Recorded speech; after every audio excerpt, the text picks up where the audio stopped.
Hello, Renegade America. It's Micah, Joel, many of you guys maybe didn't know that, Schoeplein. Whose house are you in, you're wondering? Mine. Today we're doing MTV Cribs. Some of you guys weren't alive for that. Used to be the highlight of my life. Just kidding, we're not doing MTV Cribs. We are doing live from Micah's study room. If you couldn't tell, I read books. You should read. There's a couple desks behind you where I get stuff done at, where Grace gets stuff done at, where Grace yells at me, where Grace yells at me all the time. Grace is a yeller. Rah! I'm just kidding.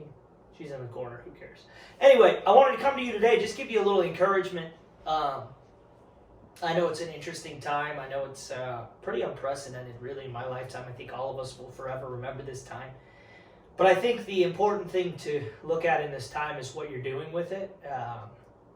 How it's changing you, what you're developing, or what the Lord's doing, because I think that God uses appointed seasons. It talks about in Ecclesiastes all the seasons that God uses, and I believe God's using this season to take us to a place of depth. And maybe some of us are looking and saying, I don't even know what that is. I wouldn't say that that's about me. You know, that's always a choice. It's your choice, the depths of which you allow God to take you, and the pursuit of which you have in your own life.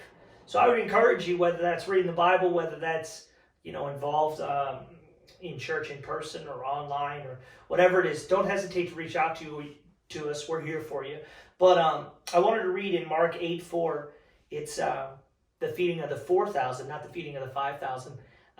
Specifically in this verse, it says, how can you feed these people in such a desolate place? Essentially what's happening is Jesus is walking around and everybody is all over him as usual because he's healing people. He's doing crazy miracles, all this stuff. And they're in a very desolate place, which essentially is, if you look at it, is it's a desert type place where nothing is alive. And essentially he looks and he says, hey, we should feed the people. And they're like, how are you going to feed people in a desert? There's no place to buy food. We're not around anybody. We're in a super dry, hot, uncomfortable place. How in the world are you going to be able to do something in something so desolate? And ultimately what happens is Jesus is like, well, I can do anything anywhere because I'm God. And what, Bambi?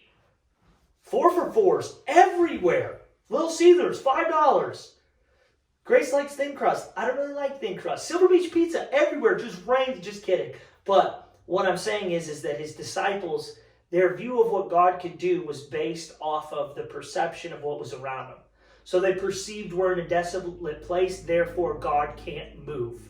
And I want to encourage you, if the only way you follow God is when you perceive everything around you as, okay, now I can follow God, you're going to miss out on truly the fulfillment of who he is. Because I promise you this, in my life, and I believe in so many other people's lives, is that whenever we have the perception of desolation around us, that's when we should have the greatest expectation of God coming through. Because in my life and in the lives of countless other people I know, is we have faith that God can do exceedingly and abundantly more than we could ever ask or think. It says that in Scripture. So if you're somebody, you're saying, man, I feel like I'm in a desolate place, I feel like I don't really know what God can do with this, I promise you, have faith.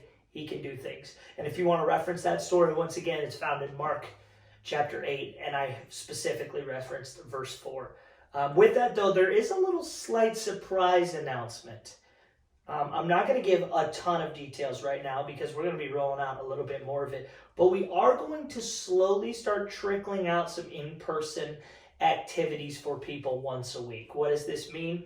Coming up soon, we're going to kind of be rolling out something we're excited that our church is doing, but at the same time, I know something that's been in my heart for a while, and we're going to actually invite people. If you want to come and be a part, you're totally welcome to. What is this? I'm not telling you right now. Why? Because I want you to build the anticipation.